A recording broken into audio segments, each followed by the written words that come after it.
Hi there, Richard here. I recently spoke at a conference all about coaching psychology, hosted by University of Chichester, and I was invited to speak on the topic of psychological discomfort, all that stuff we don't like to think and feel inside, and specifically how I support my clients in coaching contexts to work through that and not allow that discomfort to prevent them from doing what's really important to them.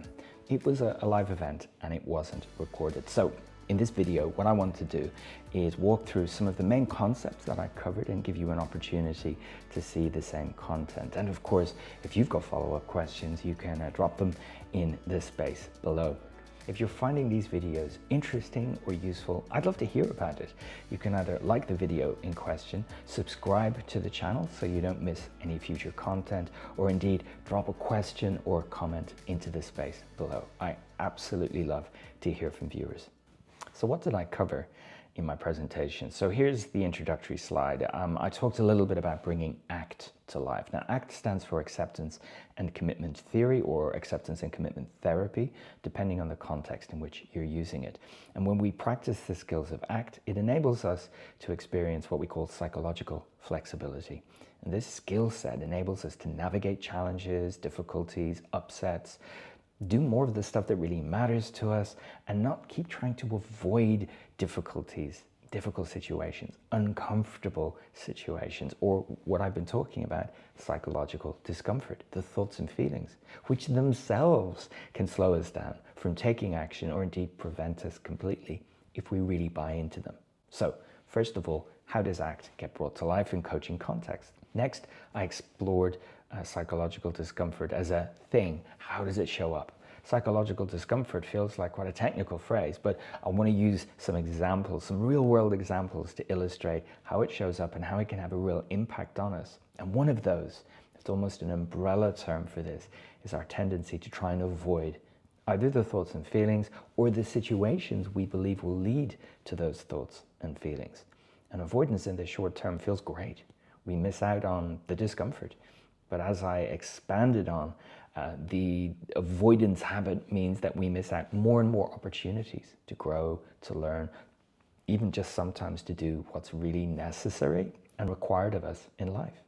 And finally, I walked through what it is to empower the coachee, what it means in explaining these skills and enabling them to develop them, and the main messages I try and hammer home or repeat, shall we say, in coaching conversations, because someone might have a lifetime of experience of avoidant behaviors, and it's not going to be unpicked or indeed removed in a single conversation. So what do we do in coaching conversations where we're bringing ACT to life? Well, one of the first things is to focus on clarifying what matters for the other person. This involves an exploration of what we call their values, the stuff they want more of in life, the behaviors they want to bring to life. Now, what's really important here is that values are about what we want to do. There's an implication of action. It's not about how we want to feel. This is one of the ways we can trip ourselves up, because if all we want to feel is nice stuff, happiness, relief, pleasant feelings, then we will seek them out, and in doing so, avoid all of the other things that might be difficult, that might be challenging, ambiguous, unknown. So it's what we want to do, not necessarily just what we want to feel. Now, I'm going to link to a podcast episode below where I and my colleague Ross McIntosh go into great detail into the value of values and how you, if you wish, could get clarity on what's really important to you.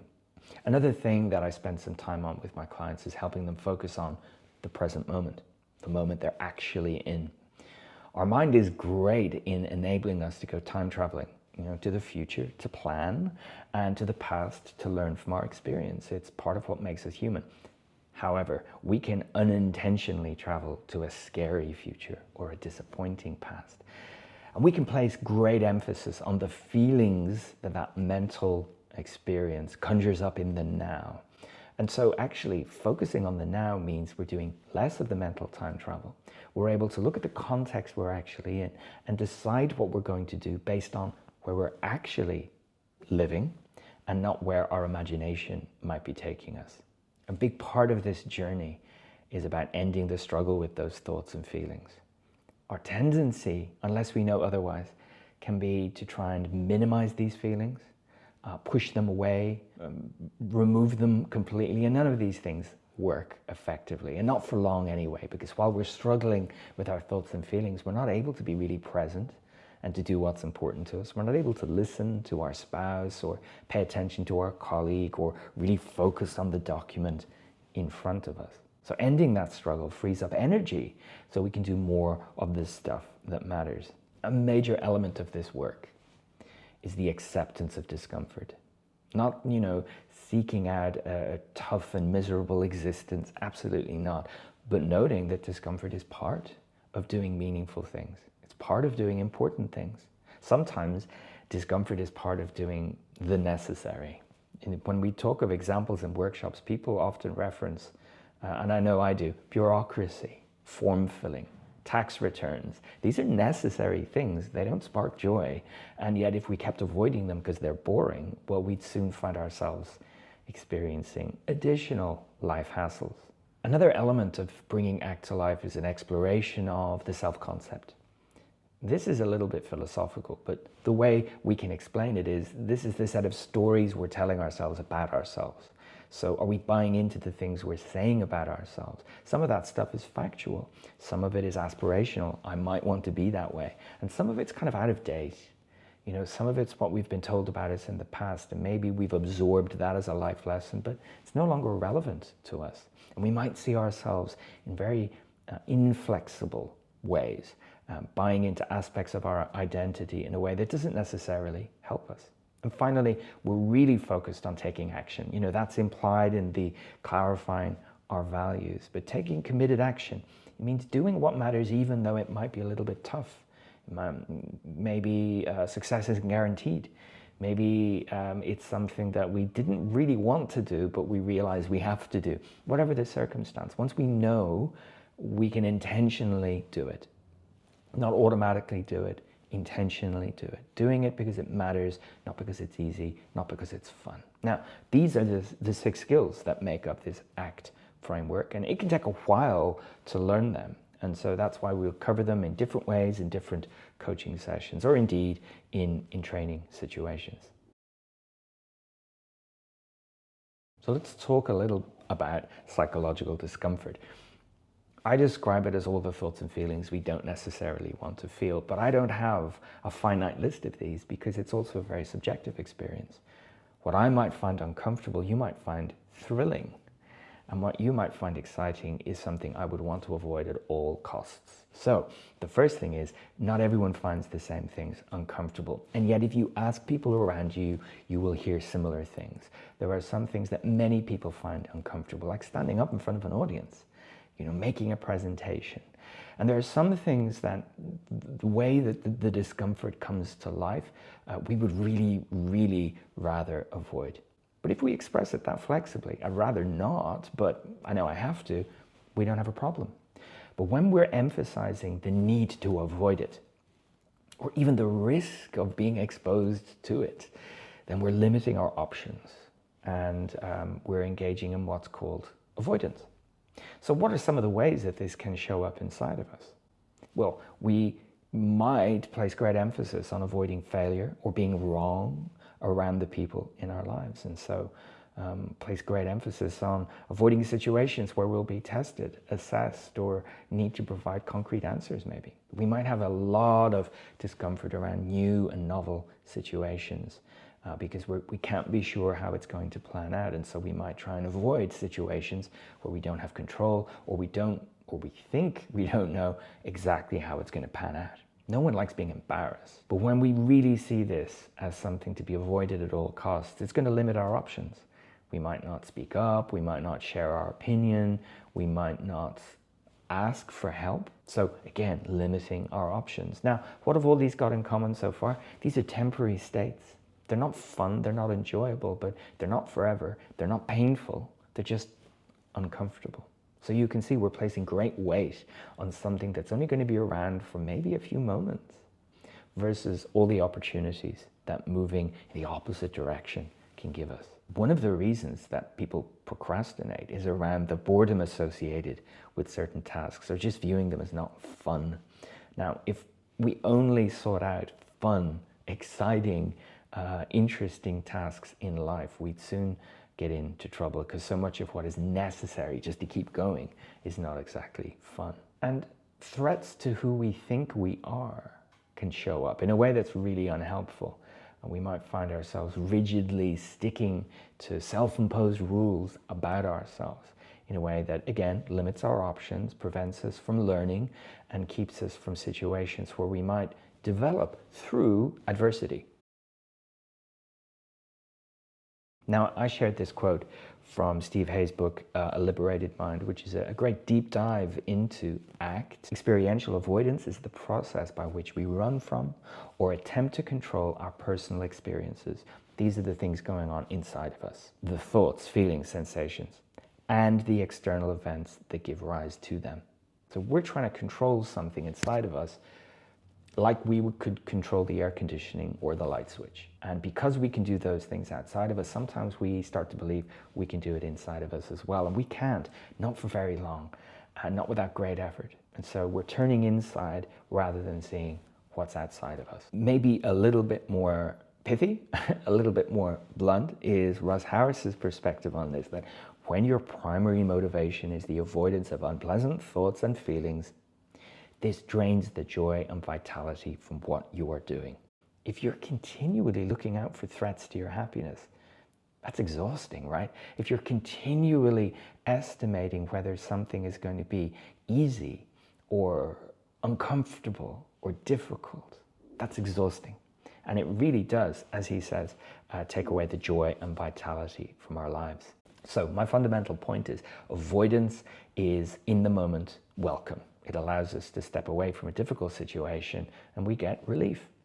But does it help us in the long term? You've probably already guessed, it does not. Think about procrastination. You get the relief in the moment from saying, I'll do that tomorrow. But you come back to work tomorrow and of course the task is still there, it's still uncomfortable, and now you've got the double discomfort of the task is uncomfortable and I've got less time to do it because I wasted yesterday, or whatever way it's showing up. Now, none of this is a critique. It's not a critique of me, of you, of anyone else, because it's almost how we're wired. We're wired to avoid threats. And our mind has evolved to keep us safe by avoiding threats. But are any of these things threats that I've listed? Being embarrassed, being wrong? They're not threats to our livelihood, to our safety, to our well-being. They're threats to fun. They're threats to happiness. They're very, very minor threats to having a good time in the moment. So we need to learn to discriminate between real danger and big risks versus actually something that, what's the worst that could happen? One of the first steps when I talk about psychological discomfort is to normalize the experience. Every human with a mind will experience discomfort. And there's so many different ways that it can show up. And in my coaching practice, I make use of self. I'm not the benchmark, but I will share very generic human experiences like feeling anxious before an interview, or feeling nervous or having self-doubt before making a presentation. And it's to normalize that this happens to everyone all the time. What's important is our relationship with that discomfort. How do we see it and what do we do as a result of it? Then we'll discuss, it's a word we use in ACT circles, the workability of what they've been doing. In other words, not criticizing or telling someone to stop doing what they've been doing. I mean, that's a surefire way to shut down the conversation. But to explore with curiosity, what have you been doing so far? Maybe it's about public speaking. And what have you been doing so far? I've been looking for ways to avoid speaking to a group, or I've only been doing it as a recorded message rather than going in person, or I've been delegating this to people on my team. Okay, so these are all ways of getting that thing done, but how is it working for you? Is it working in the way that you thought? And the answer is normally no, because what they still realize is that that situation still feels deeply uncomfortable, and the need to engage with that situation is not going away. And with time, our avoidance strategies become more and more blunt, maybe oversimplified, and they work less and less for us. This is not to criticize anyone. This is to allow them to see, we've tried all these things.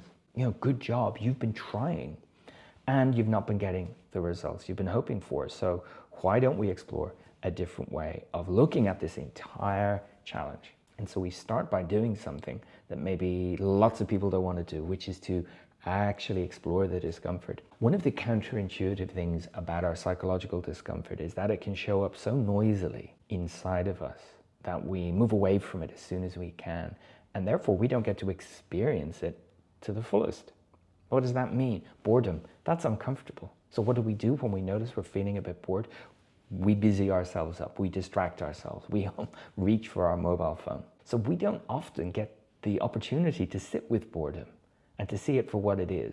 It's normally time limited, it's not painful, and often we can get to the point where we say, is that it? Is that all that is? And we realize, I've been expending so much effort to avoid this, when actually it's not terrible. Yeah, it's not nice, it's not fun, but I can stand it. How often have you said to yourself, I can't stand this? We're talking ourselves into this, when in fact, when we experience the discomfort and we start to use words to label it, rather than this big tsunami of awfulness, we're able to talk about thoughts about failure, worries about what other people will say, images our mind is giving us, memories of past difficulties, thoughts about ourselves and our ability and competence and confidence. All of these things, we're able to explore it rather than it's this horrible thing I must avoid at all costs. And now we bring in values. Why? Well, if we're able to get some distance from our experience of this discomfort, the thoughts and feelings, we're not removing them, we're not changing them, we're just stepping back from them to observe them, label them, then we're not using them to guide our behavior necessarily. We could decide to guide our behavior with our values. And one of the ways we talk about values is as an internal compass, giving us a sense of direction, not action steps, not a checklist to work through, but that's the direction of travel. That's the valued direction I would like to go in. So the reflective question is, what would me at my best do in this situation? Given everything that's going on, what would me at my best do? Which is very different to, how can I make this easier? How can I avoid this awfulness? How can I get out of here? So values give us this sense of purpose and meaning and direction. But what they don't do is make it easier.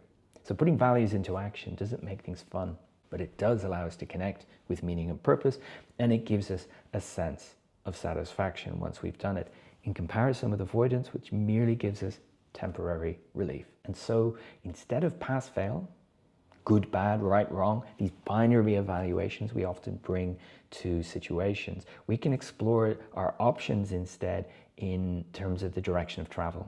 Anything that we do in alignment with those values or towards a really meaningful goal, something valued by us, we call that a towards move. We're moving towards what's important. It might be a small step, the first step of many steps to get where we're going. This works really well with procrastination. It's not doing the whole thing, it's making the start, doing the first of many steps to complete the task. And we can compare these towards moves with away moves, which are what we're doing when we're trying to avoid, minimize, or remove psychological discomfort. And that is not in the direction of who we want to be. We can bring this to life every day. And it's really good practice in the everyday to explore in a moment, what are my towards moves and my away moves? Wake up in the morning. The towards move is to get out of bed on time, even though it feels grim and maybe it's a dark winter morning and you just can't face it. The away move is, I don't want to face that, and I'm going to hit the snooze button for another 10 minutes in bed. Now, that does bring you instant relief, but is it who you want to be, or is it even making your life easier? It's not. It's taking away time from the rest of the morning that might leave you being late for work. And then after, we wonder, why did I do that? That wasn't really who I wanted to be. So towards and away doesn't demand much of us. It just asks us, which way are you facing? And what's the next step you could take? It takes a lot of pressure off here if our thoughts have been about excelling or doing it all. Removes that, makes it a little bit more bite-sized. And an overarching point here, I might work with someone, usually over 6 coaching sessions spread out on a monthly basis. They have an opportunity and almost an imperative to try things out in between those coaching sessions. I've talked about it on the channel a lot before. What you do in between coaching sessions really, really matters. So adopting what we call an experimental mindset means you're thinking like a scientist. I'm going to try this thing. I'm going to look at my options through the lens of towards and away. And I'm going to do that in multiple scenarios, multiple contexts. And if I get the results I'm hoping for, that's a win. You know, that's good. I notice the difference it makes.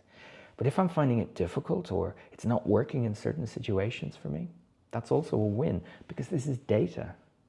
This isn't an exam to pass. This is testing, experimenting, changing our approach, trying new things, seeing what works. And this, again, takes the pressure of success, whatever that is, takes it off the table. And instead, we're looking at doing little micro experiments in the everyday. What helps me move towards that? What helps me accept this task has some inherent discomfort? What helps me get distance from these thoughts and emotions? What helps me reconnect with my values? And I talk about it in this way to make it memorable. What we're talking about here is not personal reinvention, you know, new year, new me. It's not personal reinvention, it is course correction. Small little nudges to our behavior until we're much closer to the path that we would ideally like to be on. So I hope you found that useful. Please drop your questions and your comments in the space below. Subscribe if you found it useful, and do remember that we have a whole series on this topic of psychological flexibility, and I'll link to that below. We go through each of the skills, each of the 6 skills in great detail. And you can find all the resources that support what I've just been talking about on my website at worklifepsych.com/psychological flexibility. Thank you so much for watching. I'll see you next time.